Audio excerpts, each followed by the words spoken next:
भारत का इतिहास अत्यंत समृद्ध और विविधता से परिपूर्ण है, जिसमें अनेक कालखंडों ने भारतीय सभ्यता और संस्कृति के निर्माण में महत्वपूर्ण योगदान दिया है। इन्हीं में से एक महत्वपूर्ण काल है महाजनपद काल, जो वैदिक सभ्यता की समाप्ति और बौद्ध युग के प्रारंभ के मध्य का समय है। यह काल भारतीय इतिहास में सामाजिक, राजनीतिक, आर्थिक और धार्मिक दृष्टि से अत्यंत परिवर्तनशील और विकासशील रहा है।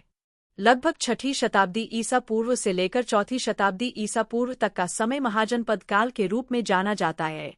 इस समय भारत में अनेक स्वतंत्र और संगठित राज्यों का उदय हुआ, जिन्हें महाजनपद कहा गया। इन महाजनपदों की संख्या प्रारंभ में 16 मानी जाती है और ये सभी गंगा तथा यमुना नदियों के मैदानी क्षेत्रों में विकसित हुए थे। महाजनपद काल से पूर्व भारत में जन समुदायों का अस्तित्व था, जिन्हें जन या जनपद कहा जाता था। ये जनजातीय संगठनों के रूप में थे और इनका सामाजिक ढांचा अधिकतर गोत्र या वंश आधारित था।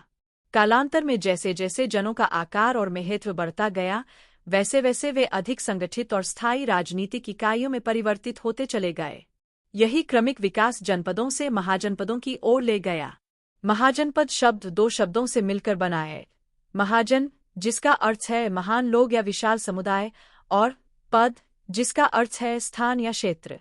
इस प्रकार महाजनपद का अर्थ हुआ वह स्थान या राज्य जहां एक विशाल जन समुदाय निवास करता हो और जो राजनीतिक रूप से संगठित हो।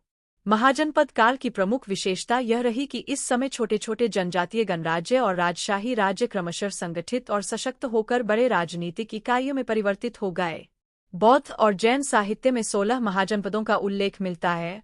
अंग, मगध, काशी, कोसल, वज्जी, मल्ल, चेती, वत्स, कुरु, पंचाल, शूरसेन, अश्मक, अवंती, गांधार, कंबोज और मत्स्य। इन महाजनपदों में कुछ गणराज्य थे जहां सत्ता एक समुदाय के हाथों में होती थी, जैसे वज्जी और मल्ल, जबकि अन्य में राजशाही व्यवस्था थी जहां सत्ता एक राजा के हाथ में केंद्रित रहती थी, जैसे मगध, कोसल और काशी। इन महाजनपदों में मगध का विशेष महत्व रहा है। यह धीरे धीरे अन्य राज्यों को परास्त कर एक शक्तिशाली साम्राज्य में परिवर्तित हो गया। मगध के उत्कर्ष के पीछे अनेक कारण थे, जैसे इसकी भौगोलिक स्थिति, उर्वर भूमि, लौह के भंडार, व्यापारिक मार्गों पर नियंत्रण और सक्षम नेतृत्व। मगध की राजधानी प्रारंभ में राजगृह थी, जिसे बाद में पाटलिपुत्र स्थानांतरित कर दिया गया। प्रारंभिक मगध शासकों में बिंबिसार और अजातशत्रु का नाम विशेष रूप से उल्लेखनीय है। इन शासकों ने युद्ध और कूटनीति के माध्यम से मगध की सीमाओं का विस्तार किया और इसे एक शक्तिशाली महाजनपद बनाया। कोसल महाजनपद भी एक प्रमुख राज्य था, जिसकी राजधानी श्रावस्ती थी। यह क्षेत्र धार्मिक दृष्टि से अत्यंत महत्वपूर्ण था, क्योंकि यही वह क्षेत्र था जहां गौतम बुद्ध ने अपने जीवन का अधिकांश समय व्यतीत किया और अनेक उपदेश दिए। कोसल और मगध के बीच संबंध प्रारंभ में सौहार्दपूर्ण थे, लेकिन बाद में यह संघर्ष में बदल गया, जिसका लाभ मगध को मिला। काशी महाजनपद भी गंगा के किनारे स्थित एक समृद्ध राज्य था, जो शिक्षा और व्यापार का केंद्र था, किंतु समय के साथ इसे भी मगध ने अपने अधीन कर लिया। वज्जी सन एक अद्वितीय गणराज्य था, जिसकी राजधानी वैशाली थी। यह 8 जनों का सनय था, जिसमें लिच्छवी जन सबसे प्रमुख था।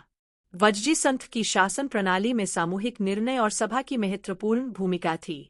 बुद्ध ने वैशाली की शासन प्रणाली की सराहना की थी और इसे आदर्श गणराज्य बताया था। इसी प्रकार मल्ल गणराज्य भी लोकतांत्रिक प्रणाली पर आधारित था, जिसकी राजधानी कुशीनगर थी। कुशीनगर बौद्ध धर्म में अत्यंत पवित्र स्थल है, क्योंकि यहीं पर भगवान बुद्ध का महापरिनिर्वाण हुआ था। वत्स महाजनपद की राजधानी कौशाम्बी थी, जो व्यापार और शिक्षा का महत्वपूर्ण केंद्र था। यह राज्य साहित्य, संस्कृति और कला के क्षेत्र में अत्यंत समृद्ध था। वत्स नरेश उदयन अपनी विद्वता, संगीत प्रेम और प्रेम कथाओं के लिए प्रसिद्ध थे। अवंती महाजनपद मध्य भारत में स्थित था और इसकी राजधानी उज्जैनी थी। अवंती 2 भागों में विभाजित था, उत्तर और दक्षिण अवंती। यह राज्य व्यापार और राजनीति दोनों दृष्टियों से अत्यंत महत्वपूर्ण था। कालांतर में यह भी मगध साम्राज्य में विलीन हो गया। गांधार महाजनपद उत्तर पश्चिम भारत में स्थित था और इसकी राजधानी तक्षशिला थी। यह राज्य भारत और मध्य एशिया के बीच सांस्कृतिक और व्यापारिक पुल का कार्य करता था। तक्षशिला शिक्षा का एक महत्वपूर्ण केंद्र था, जहां अनेक महान विद्वान जैसे चाणक्य, चरक और पाणिनि ने शिक्षा प्राप्त की थी या शिक्षा दी थी। अश्मक महाजनपद दक्षिण भारत में स्थित एकमात्र महाजनपद था, जिसकी राजधानी पोतलिका थी। यह राज्य अन्य महाजनपदों से भौगोलिक रूप से भिन्न था, किंतु व्यापार के माध्यम से उत्तर भारत से जुड़ा हुआ था।